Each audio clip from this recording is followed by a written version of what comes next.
রহমতুল্লাহ।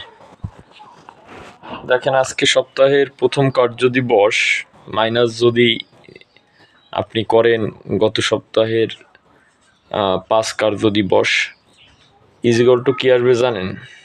বিনিয়োগকারীদের লস। কারণ গত সপ্তাহে আমরা দেখেছি যে যেভাবে মার্কেট বেড়েছিল মুষ্টিমেয়, এবং তারা তাদেরকে একটা সুবিধা দেওয়া হয়েছিল জেড বাণিজ্যের মাধ্যমে, জেড ক্যাটাগরির শেয়ার, বিভিন্ন ক্যাটাগরির শেয়ারগুলো জেড ক্যাটাগরিতে নিয়ে এরকম শেয়ারই কিন্তু আমরা দেখেছি বেড়েছে। এর মধ্যে একেবারে মাথায় উঠেছে, আমরা দেখলাম কেপিপিএল এর মতন শেয়ার, যে কোম্পানি বন্ধ 3-4 গুণ বেড়ে দেয়। এরপরে সেন্ট্রাল ফার্মা, ডেল্টা স্পিনিং, এই জাতীয় শেয়ারের কিন্তু দেখেন একটা বড় ধরনের মুভমেন্ট। আরও অনেক মানে গত সপ্তাহটা পুরাই জেড ক্যাটাগরির একটা একক আধিপত্য ছিল, যেখানে সাধারণ বিনিয়োগকারীরা কিন্তু খুব বেশি ছিল আমি বলবো না। অধিকাংশ সাধারণ বিনিয়োগকারী আতঙ্কে, ভয়ে জেড ক্যাটাগরির শেয়ার থেকে বের হয়ে গিয়েছে। পরবর্তীতে আমরা যেটা দেখলাম যে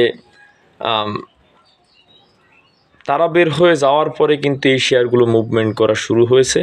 আজকের মার্কেট যদি আপনি দেখেন, আজকের মার্কেটে কিন্তু স্পষ্ট আপনি দেখতে পারবেন যে আজকে যখন ওই জেড ক্যাটাগরির শেয়ারগুলা একাধারে অধিকাংশ, আজকেও জেড ক্যাটাগরির শেয়ারই বেড়েছে যদি আপনি খেয়াল করে দেখেন, আজকেও মার্কেটে জেড বাণিজ্য চলেছে। কিন্তু যদি আজকে জেড ক্যাটাগরির শেয়ারগুলা পড়ে যাওয়াতে কিন্তু মার্কেটটাও পড়ে গেল।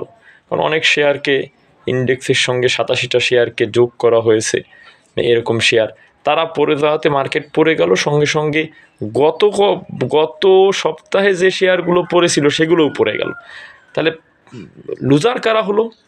গত সপ্তাহে বাড়ার কারণে এইখানে প্রফিটেবল হলো সুবিধাবাদী লোকজন, যারা জেড বাণিজ্য করে সুবিধাপ্রাপ্ত হয়েছে।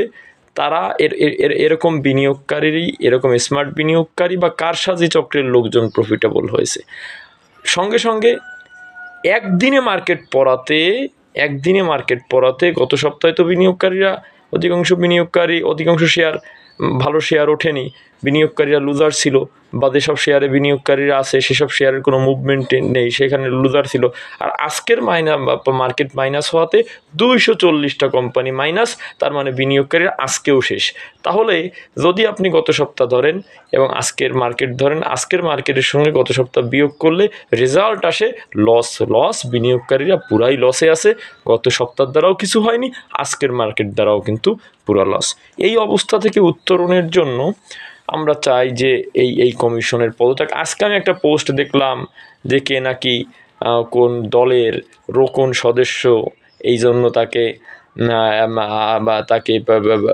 সেই জোরে থাকতেছে। আমি একটা কথা বলতে চাই, কে কোন দলের এইটা বড় ব্যাপার না। আমরা তো গত 17 বছরে দেখেছি যে গত 17 বছরের সুবিধাপ্রাপ্ত বিভিন্ন ব্যাংকে চাকরি, ব্যাংক লুটপাট, কোনো বিচার নেই। এখন আইসা যদি হুট করে কেউ রোকন সদস্য হয়ে বলে তারপর এই জন্য তার পদত্যাগ করানো সম্ভব হচ্ছে না, এইগুলা কিন্তু কোনোভাবেই মেনে নেওয়া যাবে না। এই খেল তামাশা মানা যাবে না। এই কারণে এদের হাত থেকে, এই দুর্বৃত্তদের হাত থেকে এই বাজারকে কিন্তু রক্ষা করতে হবে। আসসালামু আলাইকুম রহমতুল্লাহ।